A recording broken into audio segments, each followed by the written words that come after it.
Good morning, Good morning. and welcome to the Standards Learning and Accountability Meeting. It is 10:06 a.m., and I would like to call this meeting to order. It is my observation that we do have a quorum. Board members, please be reminded to speak directly into your microphones so that the recorder will pick up the sounds for the minutes. It is critical to ensure that minutes can be transcribed without leaving out important information. Thank you. We would like to recognize if we have any visitors or news media this morning. We do not. All right. So let us get on to our business at hand. Committee members, are there any objections to approving the minutes as presented? Okay, hearing none, the minutes are approved by unanimous consent for October 10th, 2023.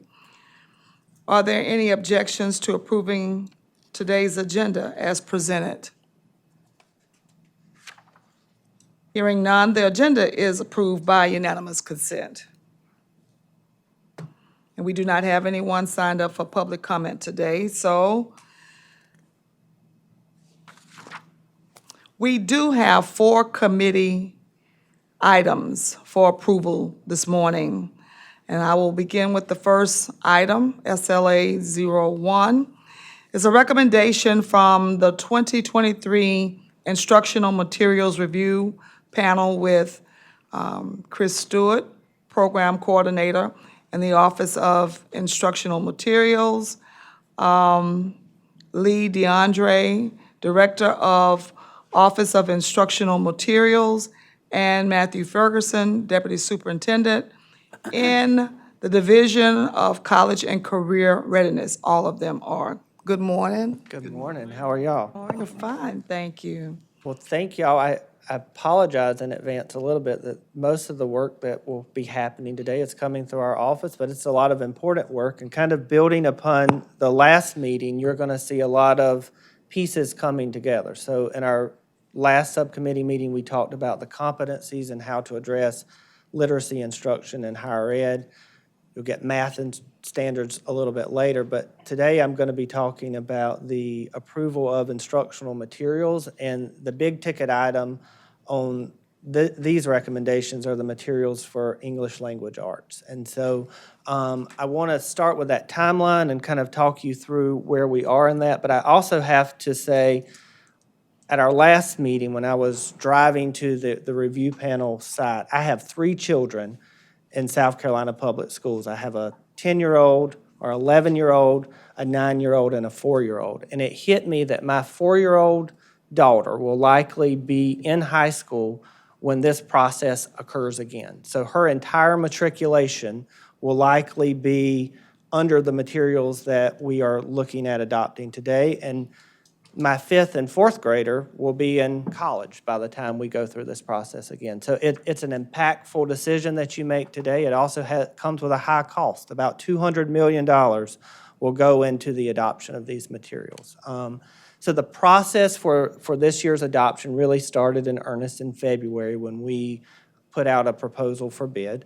We jumped in pretty quickly. If you'll remember, Superintendent Weaver came in January, so that was one of the first things we tried to get ahead of, and we worked to make sure that the science of reading was a key part of that RFP and that it was reflected in the review of these materials. There were selection committees, review committees, gathered together in June of this year. They represented about 50 educators from across the state who were nominated by district office and school level folks. And also we received recommendations from the education committees in the House and the Senate.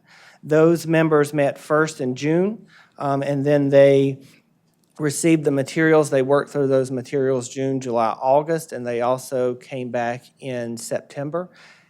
As a part of this process, we really worked to insert some measures of quality. So in the past, often the materials were looked at, do they meet the compliance box? And if they meet the compliance box, then they are put forward for the state, and if they don't meet that compliance box, then they're supplemental or not recommended. We tried to raise that bar and say, are these materials you would put in your classrooms, or these materials that you would use with your children? And if they're not, you should not recommend them forward. And as a part of that process, we looked at alignment to South Carolina standards.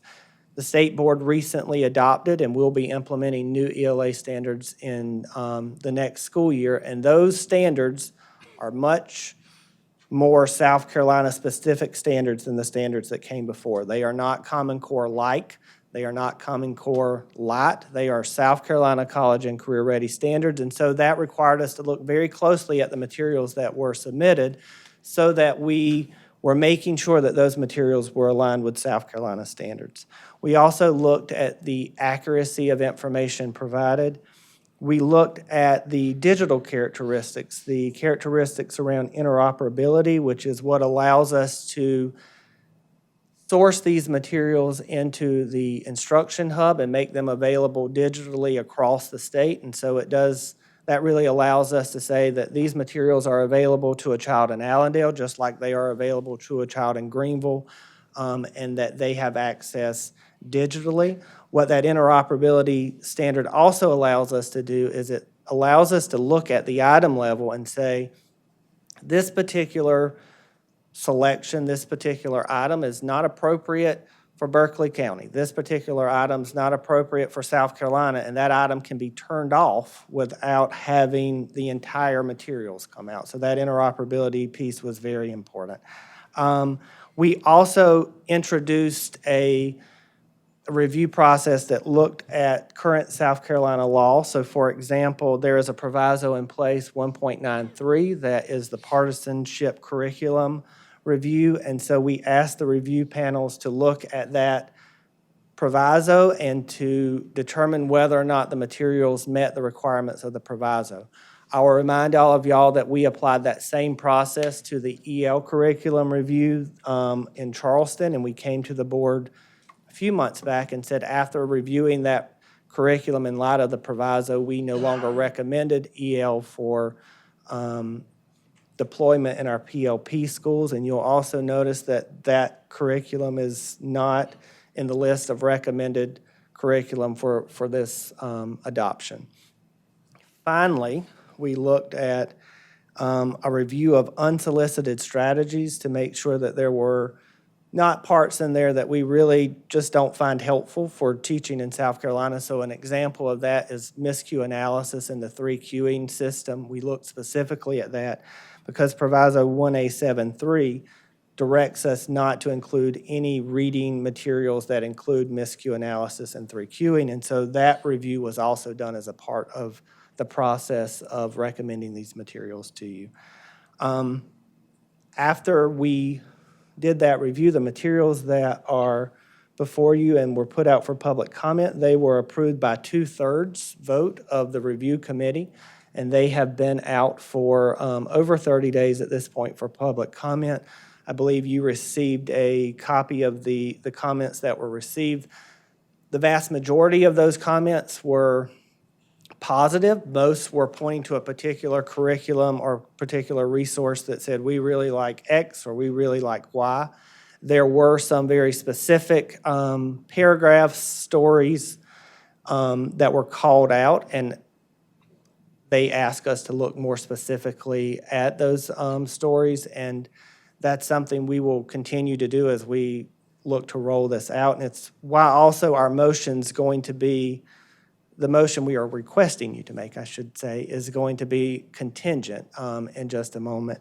But also wanted to remind all of you today, too, is that these materials, if you approve them, are not necessarily then put into districts. The district review process will begin in January, and so each district will go through their own instructional materials review based on the ones that are approved and select the resources that are for their district. And so, for example, I'm going to pick on Darlington because I'm from Darlington. Darlington will start in January. They'll receive all 5 of these resources. They will go through an in-depth review. They will look to make sure that it is aligned to content standards. They'll look to make sure that it has the instructional strategies that are best for them. And so they will then take their choice to their local boards, and those local boards will vote to approve the selection for implementation in their individual school districts going forward. I imagine that through that process and getting more public comment and more eyes on those materials, that there will be additional pieces that will come to light, and it'll be us questioning whether or not, this particular story or this particular piece needs to be included. And so that is, again, why the motion that we are seeking from all of you today for approval of these contracts is that it is approved contingent upon, and I want to make sure I read it right, it is approved contingent upon the contracts meeting South Carolina Department of Education and vendors agreeing on terms and conditions that address anticipated changes in South Carolina law. Because, also mentioning the law, the Transparency Act is currently pending, and that law could change some of the pieces that will need to be implemented with this as well. And so, again, I rambled a little bit, but we kind of, in summary, we have done an in-depth review of these materials. There were many, many, many more materials that were put forth than are presented to you. We only advanced, the review committee only advanced about half of the materials that were put in for bid, and only about a third of the materials that were put in for the K-5, because there were many more that did not meet our pretty exacting requirements around the science of reading, and making sure that there was close alignment there. And so, again, our request is that you approve these contracts contingent upon us coming to agreeable terms with the vendor in light of anticipated changes in South Carolina law. That I'll stop and entertain any questions. Are there any questions for Mr. Ferguson? Yes, ma'am. Thank you. I listened to you carefully, and if I understood you correctly, the initial review was made up from various people that were recommended, and you tried to make sure that whatever you present was aligned with standards, et cetera, et cetera. And you also mentioned a significant dollar amount attached to the proposed curricula. My concern is this, and you really touched upon it. You mentioned local review of the materials. You also mentioned that when these materials go before various school districts, there would be additional reviews. And perhaps even though we've had public comment, even after that, sometimes things might be questioned. Well, at the last board meeting, when the attorney spoke in terms of the appeals process, whereby if a parent, or, no, not necessarily a parent, an individual complained about something, it was my understanding that he said that, I'm just going to make this up, if you're in Spartanburg County and you object to something after it's been decided by the State Board of Education, that decision would be mandated for the entire state of South Carolina. So my concern is, I agree that there should be local review, but once someone challenges something, if we adopt the policy whereby whatever this board agrees upon is applicable to the entire state, then we have ultimate chaos. And it removes the local control and the local review process. And that's what I want to bring to your attention, because I'm an educator, a retired educator. I taught English, and I know that there is a great expense involved, plus time, and I just want to bring that aloud to your attention and to the board's attention. Yes, ma'am. Any comments? I would say that I am not an expert on the regulation that is currently pending, and the details of that are ultimately to be decided by all of you, so I don't want to get ahead of myself on that. But I would also say that what we are asking in this context is to select 5 for ELA, 5 materials for consideration by the local boards. But this process through statute provides the local district to select the best of those 5 for their particular district. So this is not saying that there is one set of materials for the teaching of these courses for the state. It's saying these are the 5 best, and they meet the standards of South Carolina, and the local district is then allowed to select which of those options best fit their local needs. And so I'm not sure that this would fall under that program, but I'm also not an expert on that process, and so I do not want to speak out of turn on that. And just one follow-up comment. I follow what you say, and there's no confusion, but from my understanding as to what was presented to us, even after all that local review has taken place, it can still be challenged, and then the ultimate decision of this board, if we were to approve it, would then mandate that the rest of the state fall under whatever we decided about a complaint that came from, I would say, Spartanburg or Darlington or Chesterfield. But thank you. Yes, ma'am. Thank you, Ms. Farson. Dr. O'Shea? Yes, and thank you again, and thank you, Ms. Frierson, too. As I understand from now, just now, because she's right, there is that other that we are going to deal with. Ms. Frierson's totally right. As I understand it, what we're looking at now is an adoption of materials as slated in this packet here. Correct. And as I understand it, and I'm just asking this for clarification, since ELA, and you use the personal example, and I'm appreciative, because children are most important.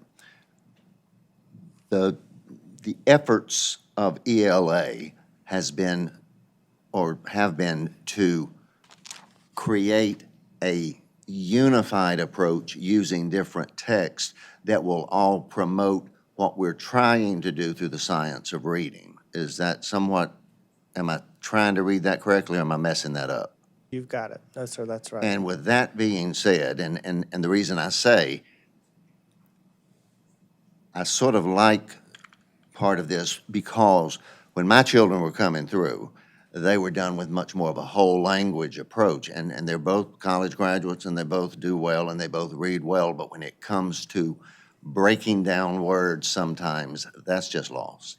And my thought is, in this particular case, whichever one of these 5 ELA sets go, there would be at least some degree of harmony in the approach, because like you say, your child will already then be in high school and your other 2 will be in college, so that there will be more of this focus on syllabication and phonemic awareness and different things, so that all of these that have been done right now are vetted, and the local district gets to choose, provided the state and the vendors agree with the price and everything, that they could then choose that, but we're all going in the same direction.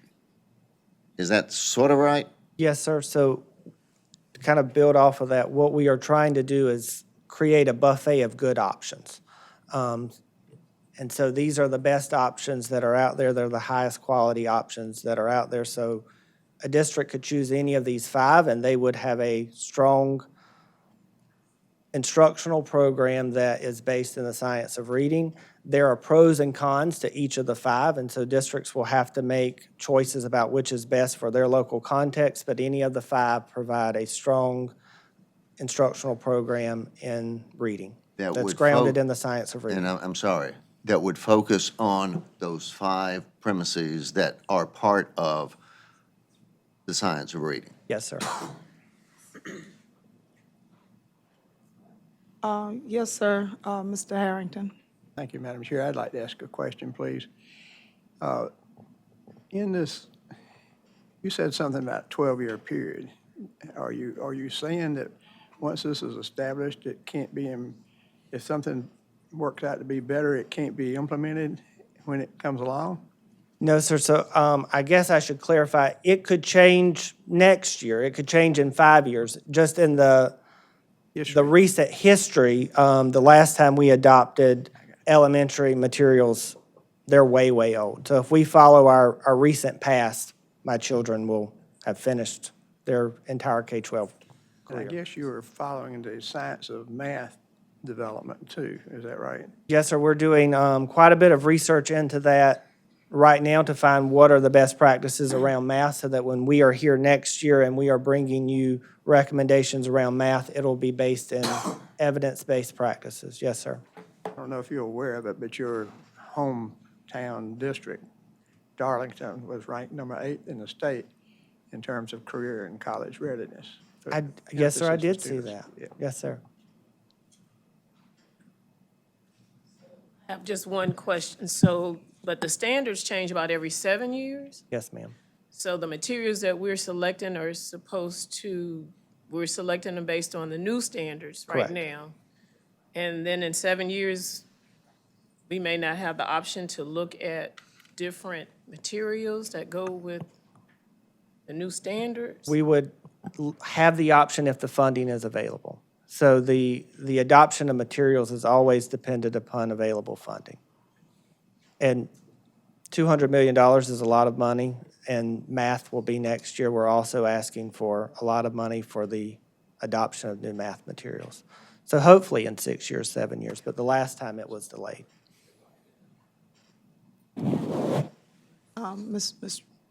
Miss Jackie.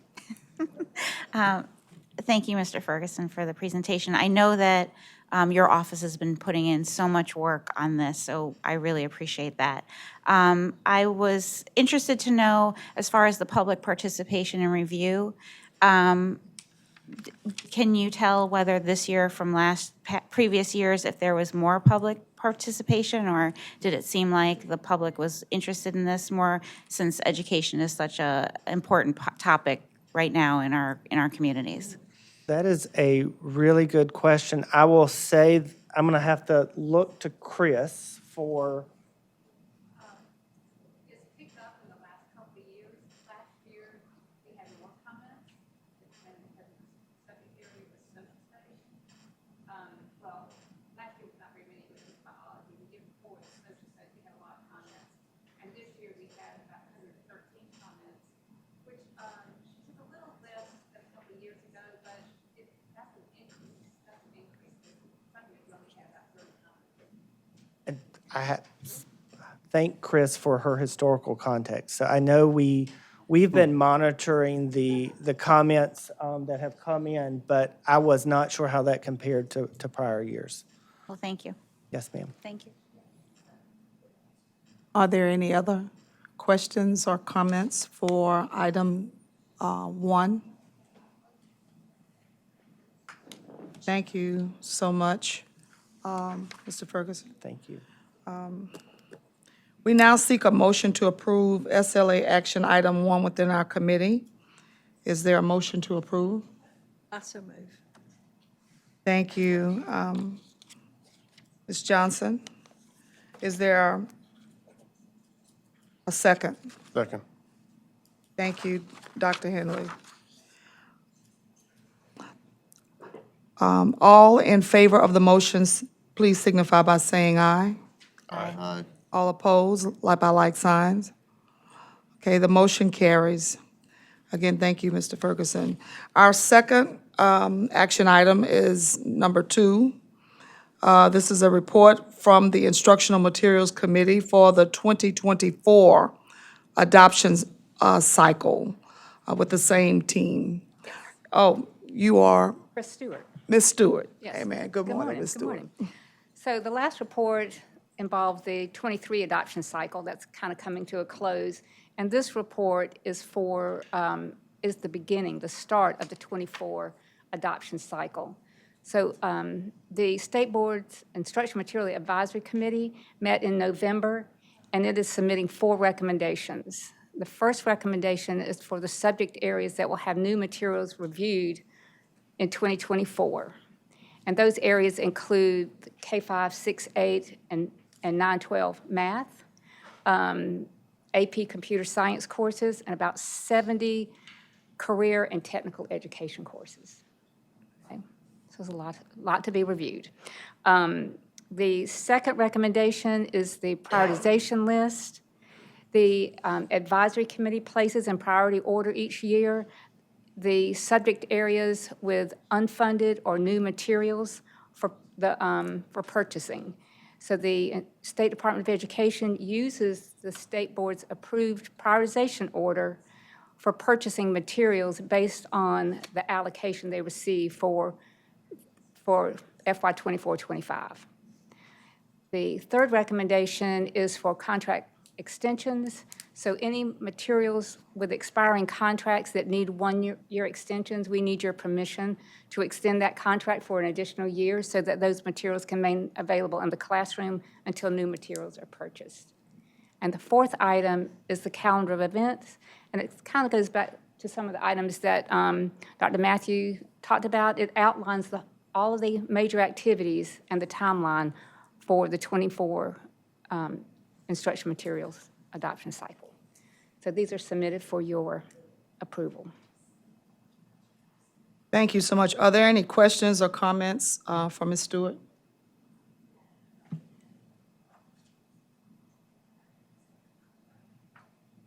Thank you, Ms. Stewart. We appreciate you. We now seek a motion to approve SLA action item number 2 with our committee. Is there a motion to approve? So moved. Thank you, Dr. Hanley. Is there a second? Second. Thank you, committee. Okay, you got it? All right. Thank you, thank you. Thank you, Ms. Jackie. Okay, all right. All in favor of the motion signify by saying aye. Aye. All opposed by like signs? Okay, the motion carries. All right, we are on action item number 3. Action item number 3, the team lead is Dr. Susan Creighton in the Office of Assessment and Standards in the Division of College and Career Readiness. And this morning, she will present test window extensions and online waiver requests. Good morning, everyone. Good morning. Morning. Oh, thank you. The Education Accountability Act requires that the department administer the grades 3 through 8 assessments, which is SE Ready, in a computer-based format. The EAA also requires that districts administer these assessments during the last 20 days of their instructional calendar. The EAA also allows districts to request to the State Board approval to extend that 20-day test window. This year, we received 4 districts' requests to extend that 20-day window by 10 days. Those 4 districts are Academy of Hope Public Charter School, Barnwell 45, Dorchester 2, and Richland 2. Some reasons that they gave were chronic student absences and possible sicknesses like the flu or if the COVID returned. They used these to justify adding days to the test window. The SEDE recommends approval of these requests. This year's Technical Assistance Proviso 1.76 allows districts to request a waiver from the State Board to test with paper instead of computers. The department received about 25 waivers for this request this year from districts, and they wanted to test with paper as opposed to computers. 4 of these districts requested a waiver for only the homebound students or the alternative schools, such as the residential treatment facilities or group homes that don't have the technology to administer these online. These districts were Anderson 5, Dorchester 2, Greenville, and Richland 1.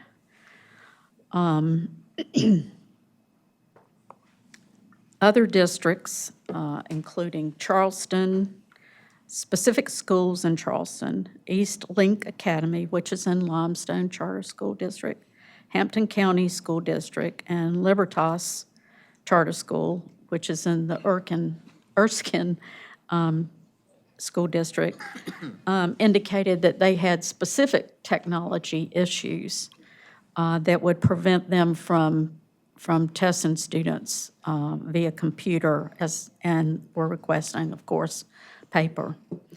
For all of these 8 different requests, the department recommends approval. The remainder of these waivers requested to test students on paper indicated that their belief that it's developmentally inappropriate for students in grades 3 and 4 to test online. They stated that 3rd and 4th grade students do not have the manual dexterity required for typing the writing component of the SE Ready assessment.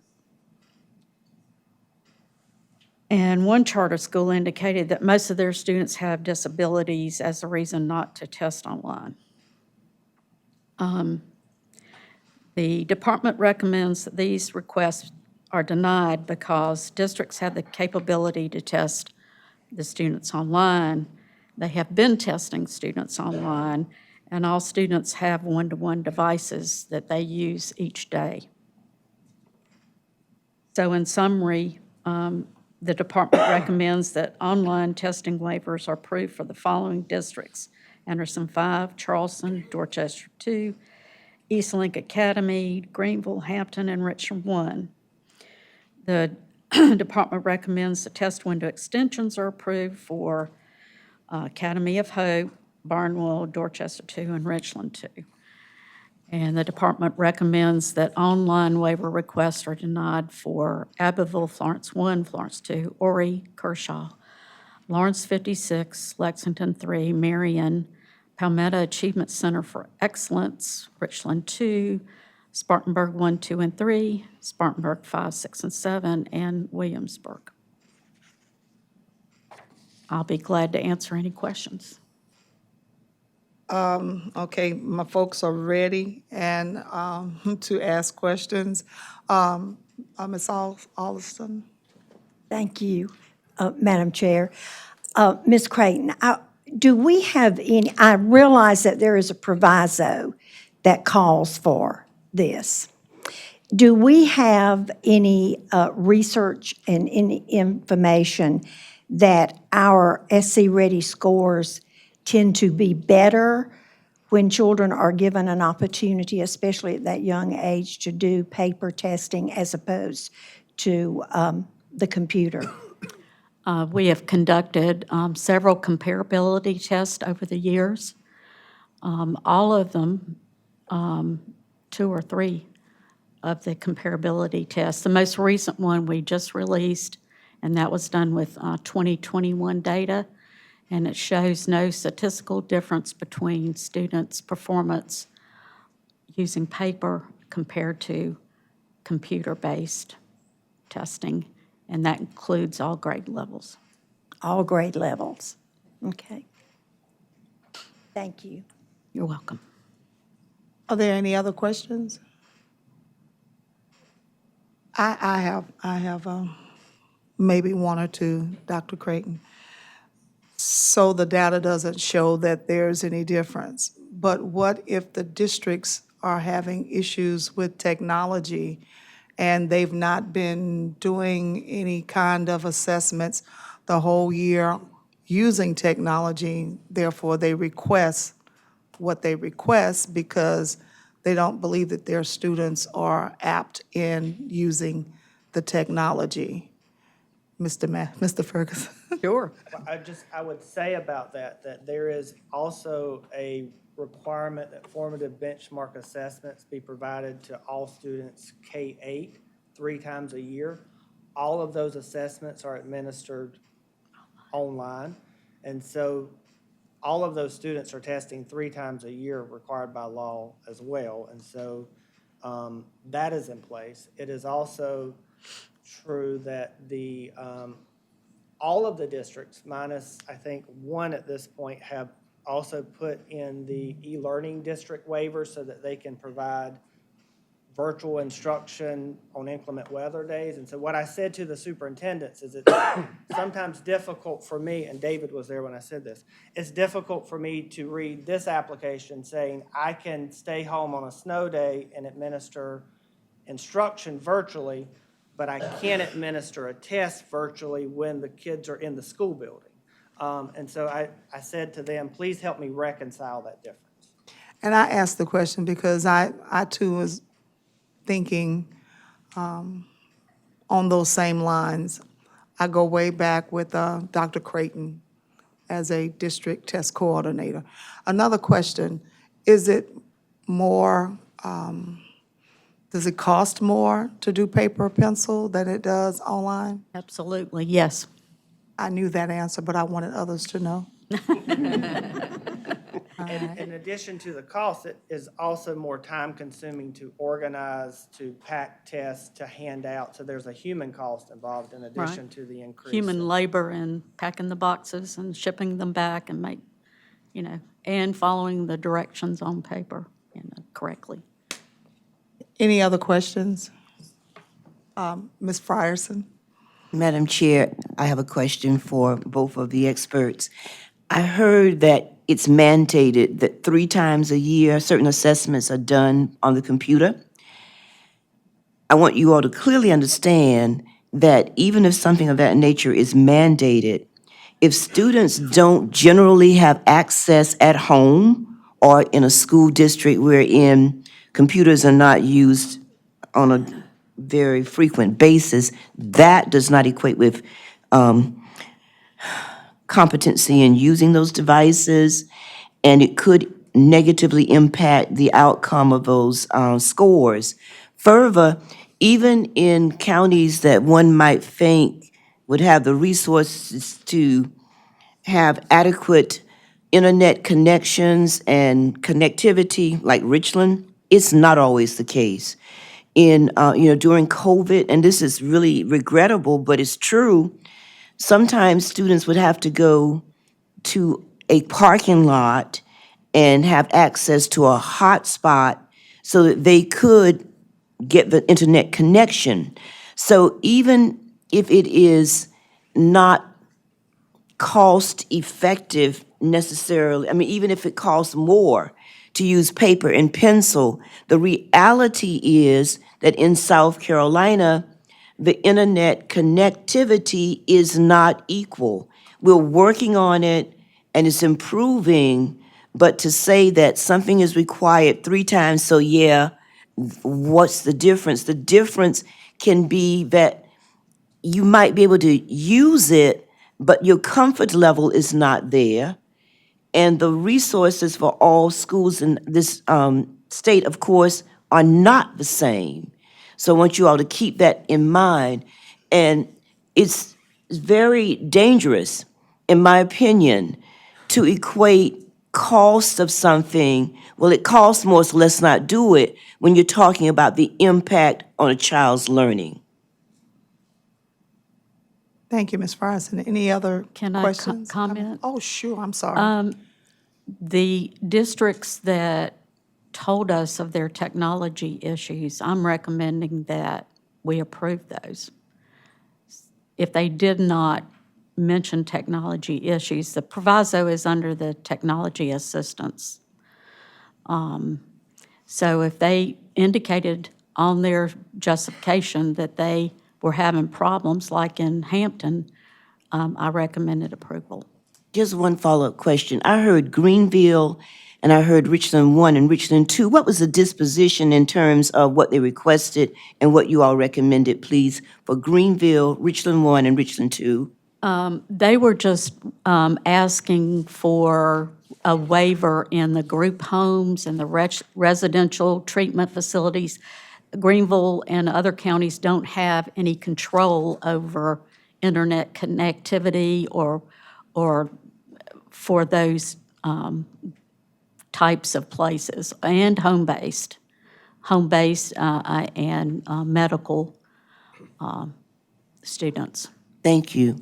You're welcome. Thank you, Ms. Ryerson. Dr. O'Shields? Yes, I also think, based on Ellen Weaver's last conversation with the superintendents, although we were denied, and I still love y'all, but the thought was, I think you are working even now with companies, DRC or whatever, to possibly lend an opportunity to third grade or the youngest who might have. So I think, as I understand it, Dr. Ferguson is giving us sort of the bleakest picture, but behind the scenes, he is working to try to make some of the things that, Ms. Ryerson, you're mentioning, and I am concerned about. He's trying to look for a compromise if that's possible. Is that letting the Christmas present open too soon? We are working with the vendor to be able to provide a process for our youngest testers, 3rd and 4th grade, in writing specifically, so that that can be administered paper, pencil, but the writing would then be transcribed into the online format for scoring and implementation. And one reason we're able to do that, Ms. Allison, is because the research has not indicated that there is a difference in the modality. What I've also said to superintendents, if you are asking for the ability to test paper pencil because you think it gives you an advantage, then that is disadvantaging the 80% who are following the law. So it's in your best interest to let us work through that without you saying there is an interest, a benefit to you, and our research does not indicate that there is in fact a benefit. Mr. I'm Harrington? not on the committee, but I do have a question. May I ask it, Madam Chairman? Sure. What provisions are made in the assessments in terms of language adjustments for the different age groups? I mean, reading and comprehension is different at each one of those levels, understanding and comprehending. Is it written in language like in the 3rd grade that we're sure that the average 3rd grade student can understand? And I wonder how much yes. the English or the reading capability is impacting our assessments in all the disciplines.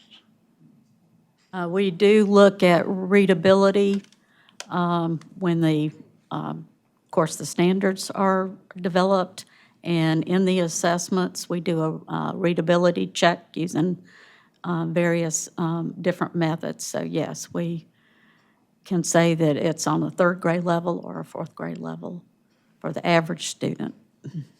Thank you. Welcome. Any other questions?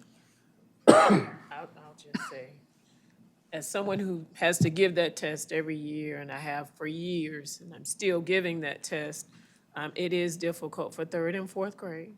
It is. And I know you were talking about the writing piece and not just, multiple choice piece. But it is difficult, but we've just done the best that we could to make sure throughout the year that they're using the devices to respond in writing. That's all we know to do. Do I think that a child has a greater advantage when they're writing it in 3rd and 4th grade? That would just be my opinion. But we are doing what we're tasked to do. And this is an electronic kind of world that we live in. And I feel like children respond to being used to this. I could even go as far back as saying my 1st year and 2nd year as a principal, realizing that my children not only had to know the content, but they had to be used to using a device to be able to respond to and contacting the district. And Matthew was one of my people, and he came over, and we actually had to come up with some ways that children could respond on the computers to what we had been doing on paper and pencil. And I do think we get better at doing this over the years as administrators and as educators. It is difficult, and it would be amazing if they could write on paper, but we all are doing it. We've kind of stepped up to making sure that we're teaching them how they're going to be assessed as well, just to throw that in. Any other comments, any other questions? Thank you, Dr. Creighton. Thank you, Mr. Ferguson. We now seek a motion to approve the SLA action item 03 within our committee. Is there a motion to approve? I so move.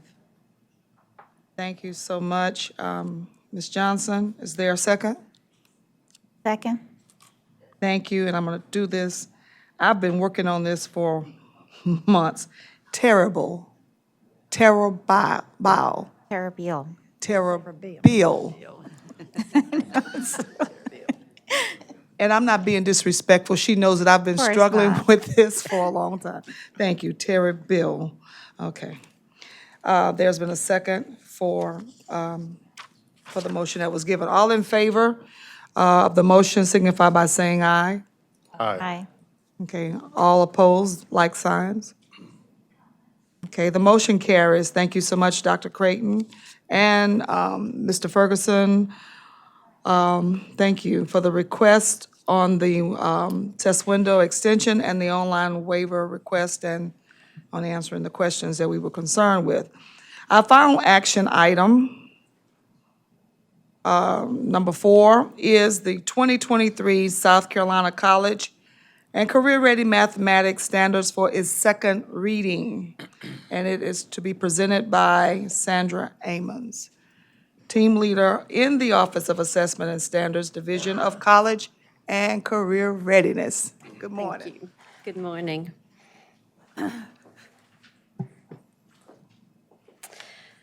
It is my pleasure, on behalf of the Office of Assessment and Standards and all of those who have participated in the review and revision process, to provide an overview of the 2023 South Carolina College and Career Ready Mathematics Standards. The Office of Assessment and Standards is seeking second read approval of the 2023 South Carolina College and Career Ready Mathematics Standards. The following slides highlight a few key points shared during the first read with some additional details. As you can see from this timeline, the development of the draft of the revised math standards has been quite an extensive process that began in 2021.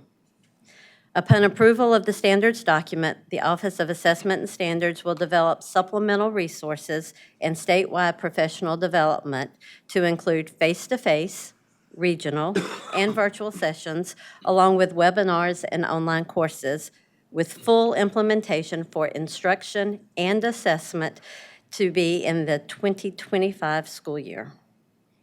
Development of the assessment aligned to the new standards will begin once full approval of the standards has been granted. The math team is already planning for resources that will be needed for standards implementation. There was a statewide invitation for participation on the writing committee. Based on the applicants, the image on the left shows the districts represented. The demographics of the writing team closely paralleled the state demographics. Classroom teachers, those who are in the trenches with the standards, made up the majority of the writing team. Not every district was represented on the writing team. However, other districts were represented within the review and revision process through review committees, the Vertical Articulation Committee, focus groups, and public review, as seen in the image on the right. There will be future opportunities during the implementation phase for districts to be represented through assessment committees, instructional materials committees, committees creating resources, and hosting regional professional development. The Office of Assessment and Standards is still committed to including representation from all districts in some capacity during the review, revision, and implementation process. Changes in the standards were made based on recommendations from the Education Oversight Committee review of the 2015 standards. Office of Assessment and Standards review of the 2015 standards, current research from the writing team and the Office of Assessment and Standards Education Associates, and feedback from public review and focus groups. You may remember the document comparison slides from the first read. On the left, you'll see the structure of the 2015 standards. On the right, you'll see changes that were made in the 2023 standards document. I'll give you a moment to look over the slide.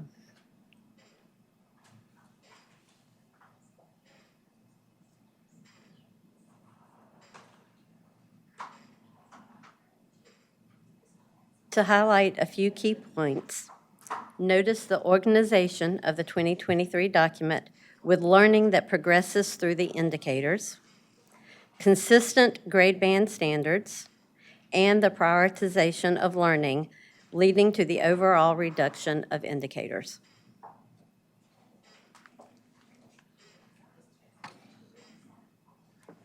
On this slide, make note of the mathematical process standards with specific grade band descriptions, the focus on data from kindergarten through high school, and the advanced level standards for 7th and 8th grade students.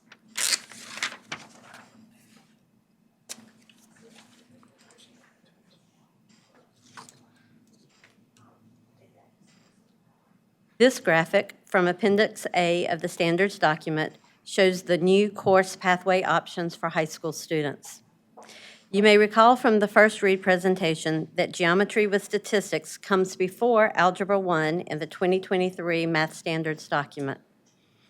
The redesigned Geometry with Statistics eliminates the need for remedial courses prior to Algebra 1, including Foundations in Algebra and Intermediate Algebra.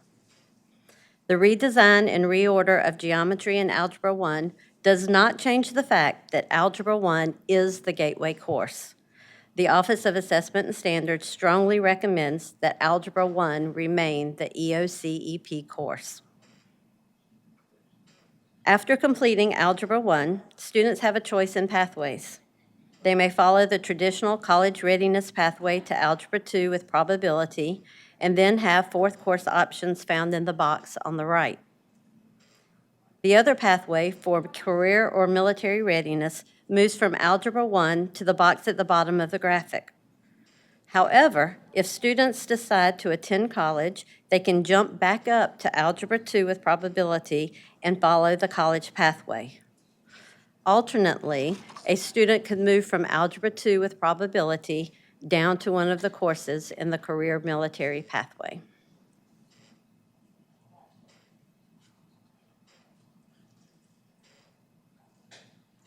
You may have noticed that the document submitted for the second reading looks different than the document submitted for the first reading. Based on the recommendation from the Education Oversight Committee during the review process, an external vendor was hired to edit the document for formatting, grammar, clarity, and consistency. No content was changed. On behalf of the Office of Assessment and Standards, I request second read approval of the 2023 South Carolina College and Career Ready Mathematics Standards. Thank you, Ms. Amon. Are there any questions for Ms. Amon or any comments? Yes, sir. Yes, thank you very much, and by no means am I attempting to pour water on it. One of the things I did representing Abbeville, Greenwood, Newberry, and Lawrence was to get solicitation from my colleagues. So all I'm doing is just saying what some of their concerns are so that, and trust me, I get it. I'm a superintendent, but I teach students at 8 and 9 o'clock in the morning, and I know that I've told them, they just don't always process it. So if and as you hear things, take it for information, please, not an indictment. I'm with you. So, this is just some of their comments. One of the concerns we see is that we were told there would be less standards per grade level, but it looks like they have combined standards instead. For example, in the current 6th grade, it says standard algorithm for dividing i.e. long division, while fifth grade focuses on models for dividing. Now it says fifth grade teaches using models and standard algorithm for division. So there is this idea of the clarity of what was. In other words, are you just truncating standards and putting them together? And if that is the case, that's just a concern. That's all that is, and they used a specific example. Right. Beyond that,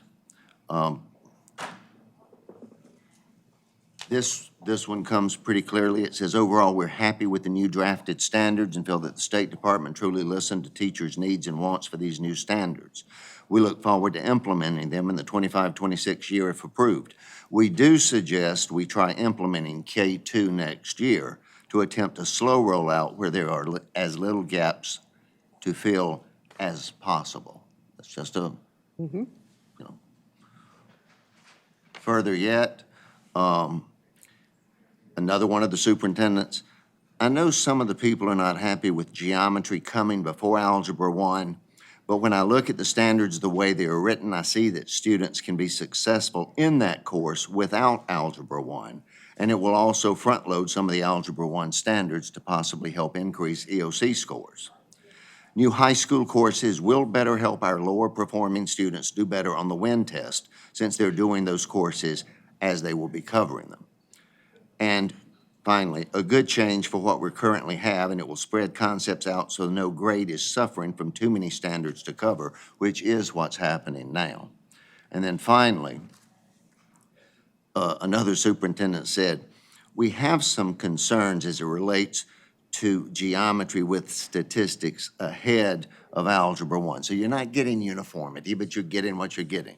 With the new standards, advanced eighth grade students would take geometry in the spring of their 8th grade year and Algebra 1 in high school. All other students would take geometry with statistics in 9th grade. There is great concern that placing geometry with statistics in 9th grade will possibly create more 9th grade repeaters in the long run and hurt the graduation rate. So I think those are just concerns from 4 different superintendents, all of which are within Abbeville, Right. Greenwood, Newberry, and Lawrence. So it's not dampening anything. It's just real-world, sincere concern of Right. people who are in the trenches. But thank you very, very much. Appreciate that. Thank you. And I have made note of those, and hopefully we will be able to address those in the rollout. Thank you. Thank you.